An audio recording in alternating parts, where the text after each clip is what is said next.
Shalom, selamat pagi buat kita, saudara-saudara yang terkasih dalam Yesus Kristus. Sebelum saya membawakan khotbah pada pagi yang indah ini, mari kita bersatu dalam doa. Ya Tuhan, yalah Bapa kami yang bertahta dalam kerajaan surga, terima kasih ya Tuhan karena pada pagi yang indah ini Kau masih berikan kami nafas kehidupan, Kau masih berikan kami kesehatan ya Tuhan. Begitu juga ya Tuhan, kami berdoa untuk saudara-saudara kami yang jauh berada di antara kami ya Tuhan, kiranya Kau berkati juga mereka ya Tuhan. Begitu juga ya Tuhan, sebentar lagi kami akan mendengarkan sedikit dari firman-Mu. Kiranya berkatilah firman-Mu ini agar bisa kami terapkan dalam kehidupan kami masing ya Tuhan. Kiranya Tuhan ampuni segala dosa-dosa kami yang sengaja maupun tidak sengaja ya Tuhan, agar tidak terhalang kasih karunia-Mu kepada kami. Di dalam nama anak-Mu Yesus Kristus kami berdoa dan mengucap syukur, amin. Selamat pagi buat kita semua. Judul khotbah yang akan saya bawa pada pagi yang indah ini adalah janganlah ragu terhadap firman-Nya. Apa itu ragu? Ragu itu adalah rasa tidak percaya atau kurang yakin atau sangsi terhadap sesuatu. Hidup manusia tidak pernah berjalan dengan baik-baik saja. Selalu ada lika-liku perjalanan hidup. Kita tidak bisa selalu senang. Kita juga tidak bisa selalu sedih. Banyak hal yang sudah kita rencanakan dalam kehidupan kita. Namun semua rencana tersebut berjalan tidak sesuai dengan rencana kita. Kita memiliki sebuah harapan, tapi kenyataan tidak pernah sindah harapan kita. Hal-hal seperti ini seringkali membuat kita gelisah. Kita jadi tidak bisa menjalani kehidupan kita dengan tenang. Oleh karena itu, sangat perlu untuk kita menenangkan hati kita dan pikiran kita. Tidak ada penghiburan yang lebih baik dibandingkan penghiburan dari Tuhan. Tuhan adalah sumber penghiburan dan pengharapan yang sejati bagi setiap umat manusia, terlebih bagi kita yang percayakan Dia. Kemudian saya mempunyai sebuah ilustrasi atau cerita tentang tokoh Abram dan Sarai. Kita pasti mengenal beliau, kita pasti sangat mengenal beliau. Mungkin bukan hanya di dalam diri kita mempunyai rasa ragu terhadap, karena tokoh tersebut pun pernah ragu akan firman Tuhan. Dikatakan di dalam, mari kita sama-sama buka Alkitab kita di dalam Kejadian 16. Kejadian 16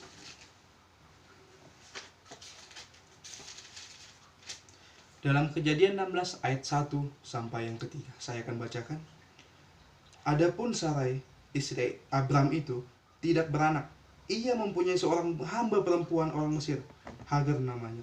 Berkatalah Sarai kepada Abram, engkau tahu, Tuhan tidak memberi aku melahirkan anak. Karena itu,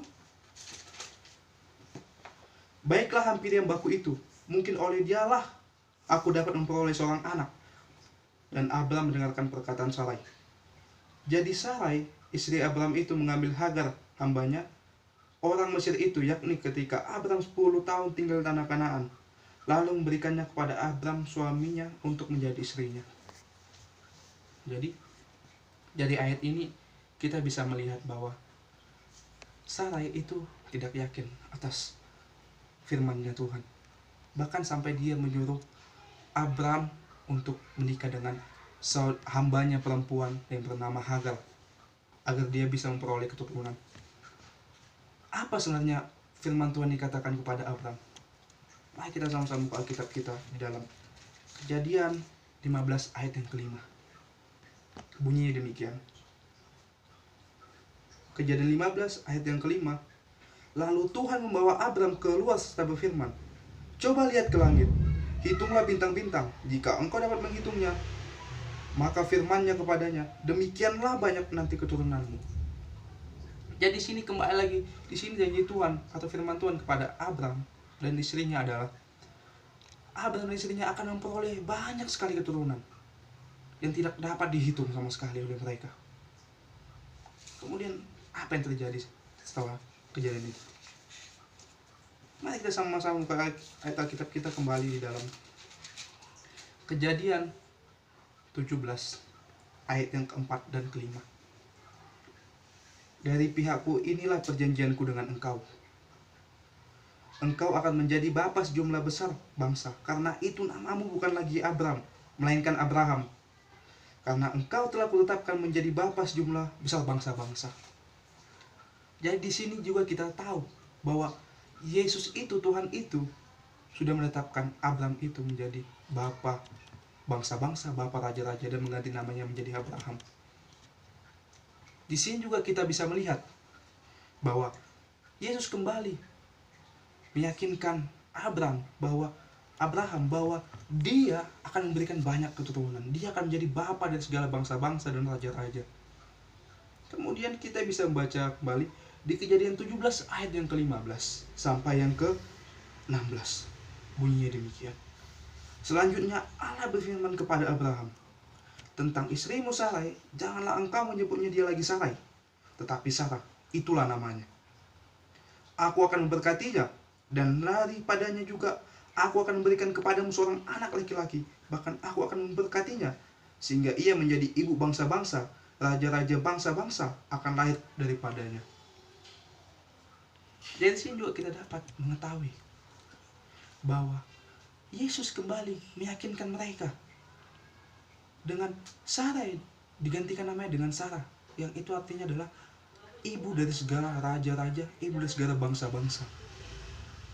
Tuhan kembali meyakinkan mereka bahwa mereka akan memperoleh banyak keturunan sampai yang tidak terhitung sama sekali. Namun apa reaksi mereka? Apa reaksi Abraham dan Sarah setelah Tuhan berfirman banyak kepada mereka tentang keturunan mereka? Mari kita sama-sama buka Kejadian 18 ayat yang ke-11 sampai 12. Bunyi demikian. Adapun Abram dan Sarah telah tua dan lanjut umurnya, dan Sarah telah mati haid. Jadi tertawalah Sarah dalam hatinya, katanya, akan berahikah aku setelah aku sudah layu, sedangkan tuanku sudah tua? Lalu berfirmanlah Tuhan kepada Abraham, mengapakah Sarah tertawa dan berkata, sungguhkah aku akan melahirkan anak, sedangkan aku telah tua? Adakah sesuatu apapun yang mustahil untuk Tuhan? Pada waktu yang telah ditetapkan itu, tahun depan aku akan kembali mendapatkan kau. Pada waktu itulah Sarah mempunyai seorang anak laki-laki. Jadi Tuhan sebenarnya sangat kecewa kepada tingkah Sarah, karena dia tidak yakin kepada Tuhan. Dia sampai tertawa dalam hatinya, bagaimanakah saya mempunyai seorang anak? Saya sudah mati haid, saya sudah menopause. Terlebih lagi suami saya sudah tua. Tidak mungkin. Mungkin kita juga sebagai manusia berpikir itu sangat mustahil. Mustahil bagi mereka, Sarah dan Abraham, bisa mempunyai seorang anak. Namun apa yang Tuhan katakan kepada mereka?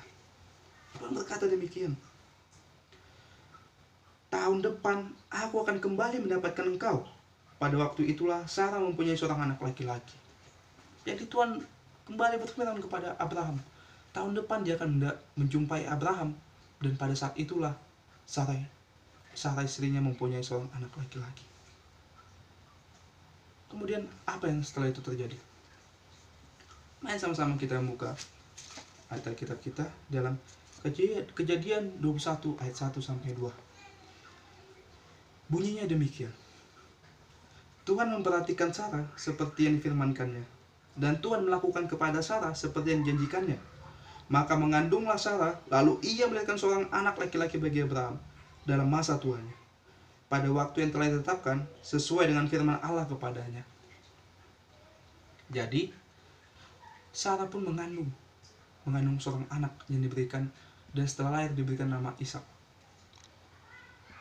Jadi di sini kita bisa mengutip dari sebuah cerita ini adalah Tuhan itu, firman Tuhan itu nyata, benar, tidak pernah berbohong. Tuhan sangat baik.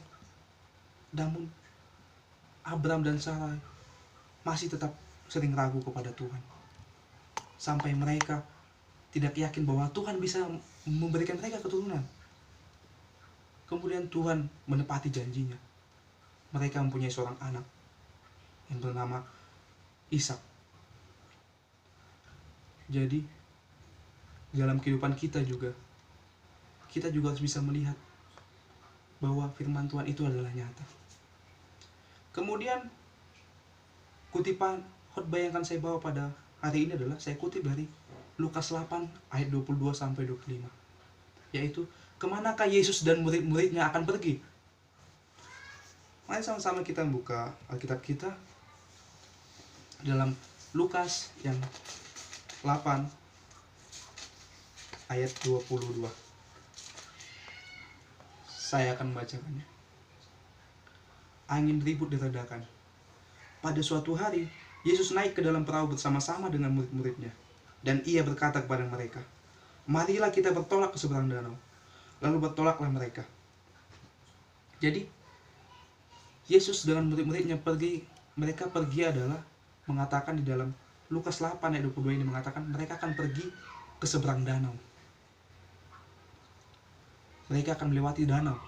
Dan untuk apa mereka pergi ke seberang danau tersebut? Untuk apa Yesus dan murid-muridnya pergi ke seberang danau tersebut? Kita pasti bertanya-tanya.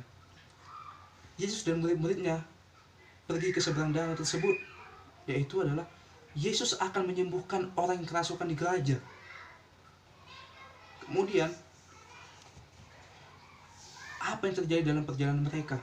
Perjalanan Yesus dan murid-muridnya dalam pergi ke gereja melewati danau tersebut.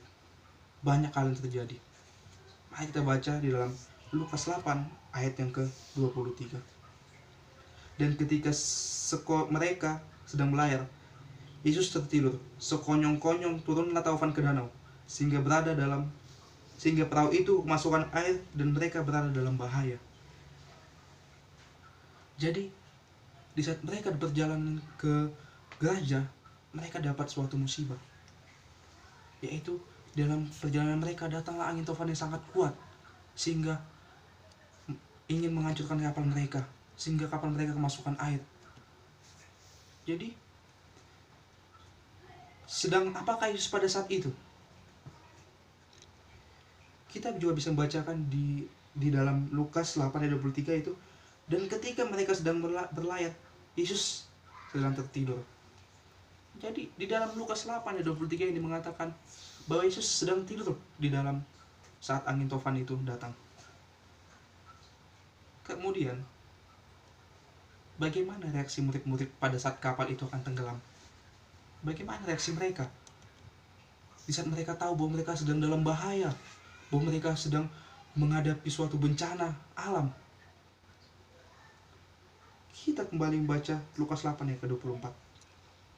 Maka datanglah murid-muridnya membangunkan dia. Katanya, Guru, Guru, kita binasa.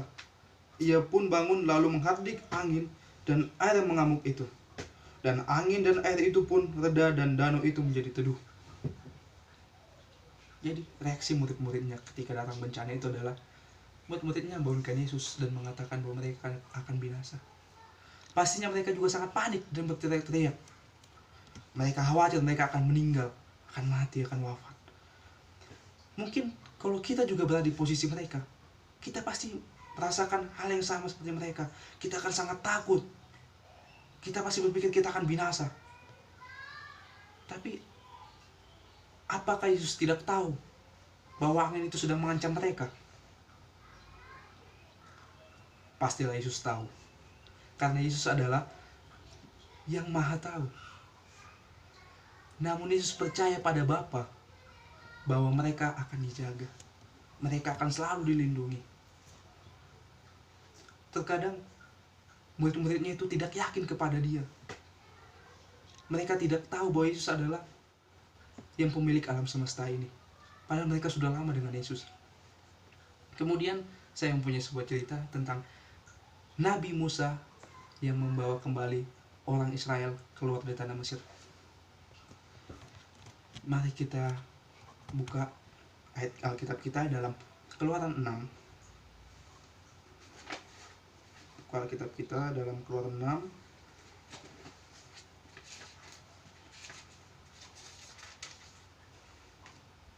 Ayat yang ke-25 sampai 29. Bunyinya demikian, saya akan bacakan. Itulah Harun dan Musa yang diperintahkan Tuhan. Bawalah orang Israel keluar dari tanah Mesir. Menurut pasukan mereka, mereka lah yang berbicara kepada Firaun raja Mesir supaya mereka membawa orang Israel keluar dari Mesir. Itulah Musa dan Harun. Musa menghadap Firaun. Ayat yang ke-27. Pada waktu Tuhan berfirman kepada Musa di tanah Mesir, Tuhan berfirman kepadanya, "Akulah Tuhan, katakanlah kepada Firaun, raja Mesir, segala yang firmankan kepadamu." Tetapi Musa berkata di hadapan Tuhan, "Bukankah aku ini seorang yang tidak peta lidahnya? Bagaimanakah mungkin Firaun akan mendengarkan aku?" Jadi dari sini kita juga dapat menyimpulkan bahwa Musa ragu terhadap Tuhan. Musa ragu akan firman Tuhan. Dia ragu bisa membawa bangsa Israel itu keluar dari tanah Mesir. Karena mungkin Firaun tidak mendengarkan perkataannya. Mungkin dia berpikir bahwa Firaun tidak akan mendengarkan perkataan Musa bahwa dia adalah Tuhan. Pasti kita pun kalau berada di posisi dia, kita pasti akan seperti Musa. Kemudian Tuhan berfirman lagi kepada dia. Mari kita baca di dalam Keluaran 7 ayat 8 dan 9. Bunyinya demikian. Dan Tuhan berfirman kepada Musa dan Harun, "Apabila Firaun berkata kepada kamu, tunjukkanlah satu mujizat, maka haruslah kau katakan kepada Harun, ambillah tongkatmu dan lemparkanlah itu depan Firaun, maka tongkat itu akan menjadi ulat." Tuhan kembali membuktikan kuasanya kepada Musa dan Harun. Dia kembali meyakinkan Musa agar bisa membawa bangsa Israel keluar dari tanah Mesir. Tuhan memberikan kuasa kepada Musa, yaitu dengan mencampakkan tongkatnya dan akan berubah menjadi ular di depan Firaun. Awalnya Musa sangat ragu, dia tidak yakin bisa membawa bangsa Israel semua keluar dari tanah Mesir dan menghadapi seorang Firaun. Kemudian apa yang terjadi? Apakah Musa bisa membawa bangsa Israel keluar dari tanah Mesir? Mari kita membaca Alkitab kita dalam Keluaran 12 ayat yang ke-51. Keluaran 12 ayat 51. Saya akan membacakannya.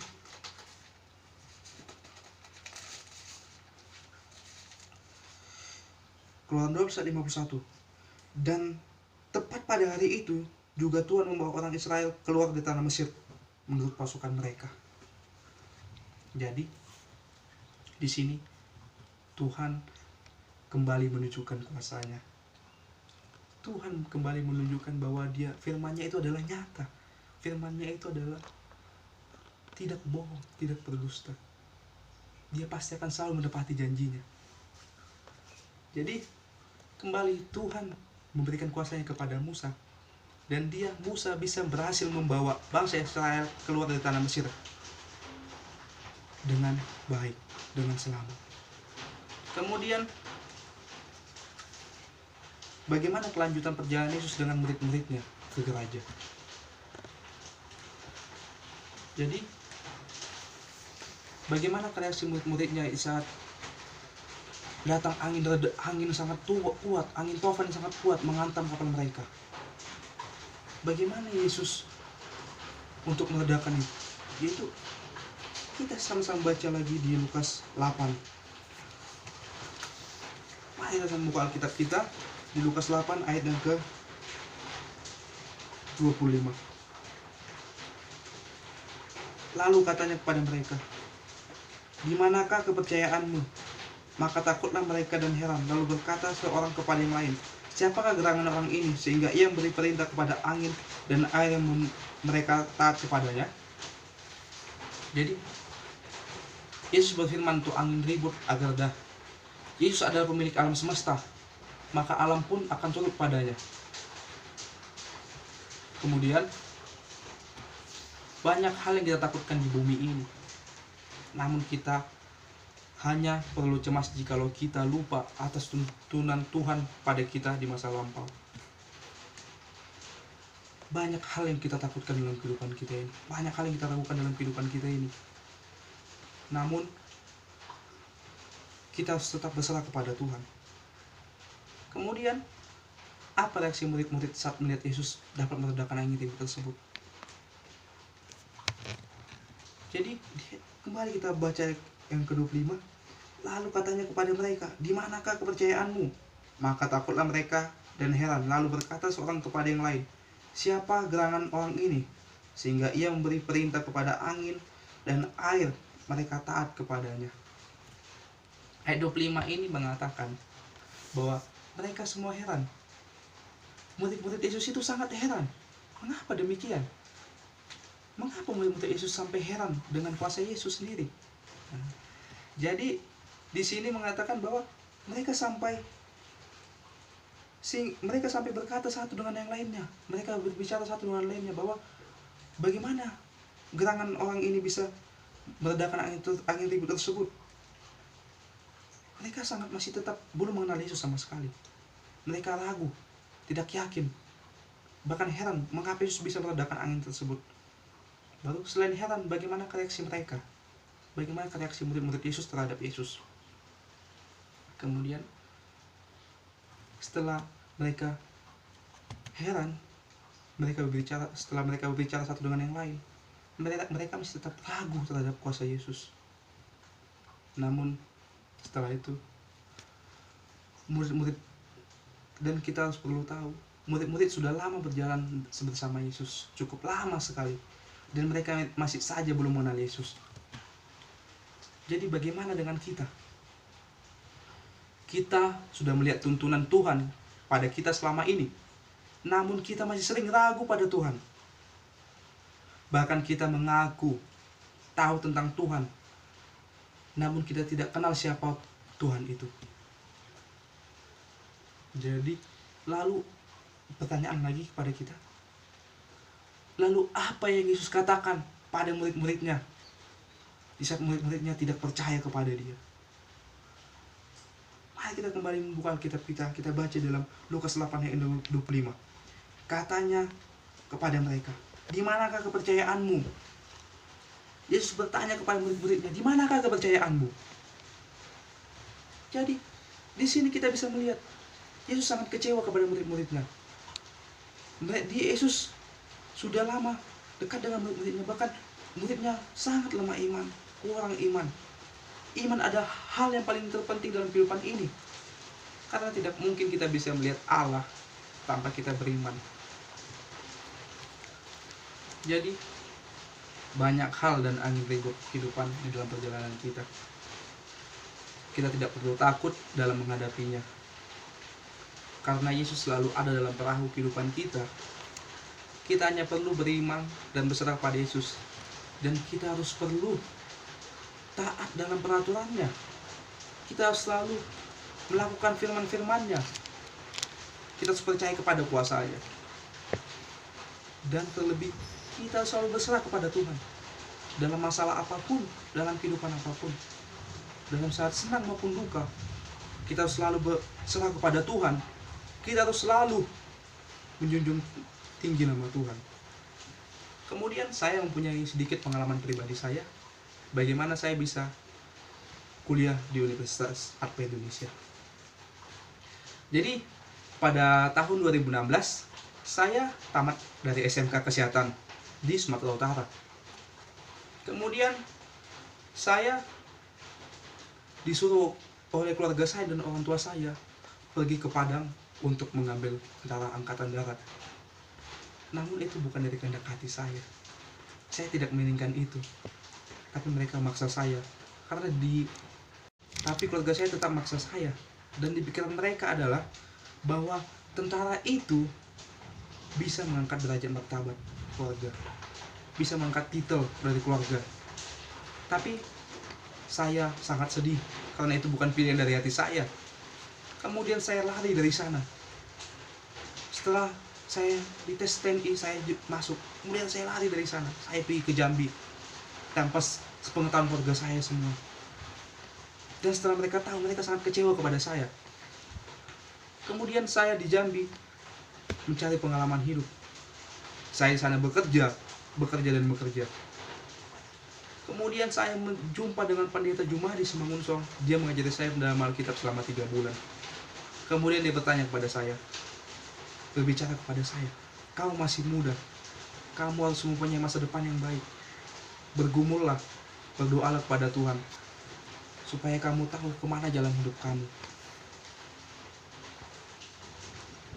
Setiap hari, Pendeta Jumadi ini selalu menguatkan saya, selalu menguatkan saya, dan selalu berbicara kepada saya, kamu harus mempunyai masa depan yang baik. Kamu harus bisa menunjukkan kepada keluargamu bahwa kamu itu bisa lebih baik. Kemudian saya seakan-akan tidak percaya, bagaimana saya bisa mendapat masa depan saya sudah tidak dianggap oleh keluarga saya lagi. Bahkan saya sudah melanggar yang buat hati mereka kecewa. Kemudian saya berdoa dan bergumul, dan saya dapatkan hasil doa saya. Tuhan menjawab doa saya. Tuhan menurut saya agar saya pergi ke Unai. Kemudian saya berbicara kepada pendeta saya, bagaimana saya bisa pergi ke Unai? Bagaimana saya bisa kuliah di sana? Saya tidak mempunyai apa-apa, keluarga saya tidak bisa mendukung saya lagi. Kemudian dengan saya tidak percaya sama sekali, saya tetap berangkat ke sana. Saya tidak berangkat ke Unai dengan sendirian tanpa mengenal siapapun. Setelah berangkat, saya sampailah di Unai. Setelah itu saya tetap masih ragu, tidak percaya. Bagaimana saya bisa berkuliah di Unai? Sedangkan keluarga saya dan orang tua saya sendiri sudah tidak suka kepada saya. Mereka sudah marah kepada saya. Bagaimana saya bisa berjuang sendiri di sini? Kemudian saya kembali berdoa, meminta tuntunan dari Tuhan. Setelah itu Tuhan menolong saya. Kemudian dia menjawab doa saya. Doa saya itu datang pendeta Victor Sinaga menjumpai saya, dan dia berkata, kamu kerja dulu setahun di sini dan agar bisa mencukupkan kuliah kamu untuk tahun depan. Dan puji Tuhan, di saat sekarang saya sudah bisa berkuliah di Universitas Arab Indonesia, dan saya mengambil jurusan pendeta. Dan saya sangat bersyukur karena Tuhan itu sangat baik, kuasa Tuhan itu sangat memang nyata, dan saya bisa berkuliah di Universitas Arab Indonesia sekarang ini. Dan saya sangat bersyukur kepada Tuhan. Jadi saya juga tertarik dengan ada ayat Alkitab di dalam, mari kita sama buka Alkitab kita, yaitu Matius 21 ayat 22. Nah, kita buka Alkitab kita di Matius 21 ayat 22. Saya akan bacakannya. Matius 21 ayat yang ke-22. Bunyinya demikian. Dan apa saja yang kamu minta dalam doa, dengan penuh kepercayaan kamu akan menerimanya. Jadi di sini juga mengatakan, Tuhan mengatakan bahwa apapun yang kamu minta dalam doa, kalau doamu itu penuh kepercayaan kepadanya, dan kamu melakukan semua firman, perintah-perintahnya, dan menuruti semua firman-firmannya, percaya kepada firmannya, kamu akan memperoleh apa yang kamu inginkan. Jadi Tuhan itu sebenarnya baik, sangat baik. Dia memberikan kita semua apa yang kita inginkan, sesuai yang kita cukupkan, kalau kita memang serius kepada Dia, percaya kepada firman-Nya. Dan Tuhan itu selalu menuntun kita. Sekarang kembali kepada kitanya, apakah kita mau mengikut Dia? Tapi saya mengajak saudara dan saudari sekarang ini agar tidak ragu akan firman Tuhan, karena firman Tuhan itu adalah nyata, firman Tuhan itu adalah benar. Saya mengajak kepada kita semua agar kita selalu berserah kepada Tuhan dalam masalah apapun, dalam keadaan apapun. Tuhan itu sangat baik kepada kita. Dia tidak akan biarkan kita dalam kesusahan. Jadi kita selalu berserah pada Tuhan dan percaya kepada Dia. Kiranya Tuhan berkati kita. Mari kita bersatu dalam doa. Ya Tuhan, yalah Bapa kami yang bertata dalam kerajaan surga. Terima kasih ya Tuhan, karena pada pagi hari ini kami sudah mendengarkan sedikit dari firman-Mu, yaitu agar kami tidak ragu terhadap firman-Mu ya Tuhan. Karena dalam kehidupan kami masih sering ragu Tuhan dalam firman-Mu. Kami masih kadang tidak percaya atas firman-Mu Tuhan. Bahkan kami tidak percaya bahwa kehidupan kami akan lebih baik. Tapi kiranya dengan renungan khotbah yang saya bawakan ini Tuhan, kami dapat kembali percayakan firman-Mu, kami kembali berserah kepadamu dan lebih yakin kepadamu Tuhan. Karena Engkaulah pemilik alam semesta, dan Engkaulah yang maha tahu, dan Engkaulah yang bisa wujudkan apa yang kami inginkan Tuhan, sesuai dengan jalan-Mu. Begitu juga ya Tuhan, banyak sekali dosa yang sengaja maupun tidak sengaja yang kami lakukan Tuhan. Kiranya ampunkanlah segala dosa-dosa kami, agar kami bisa dekat kepadamu dan siap untuk kedatangan-Mu yang kedua kali. Di dalam nama anak-Mu Yesus Kristus kami berdoa dan mengucap syukur. Amin.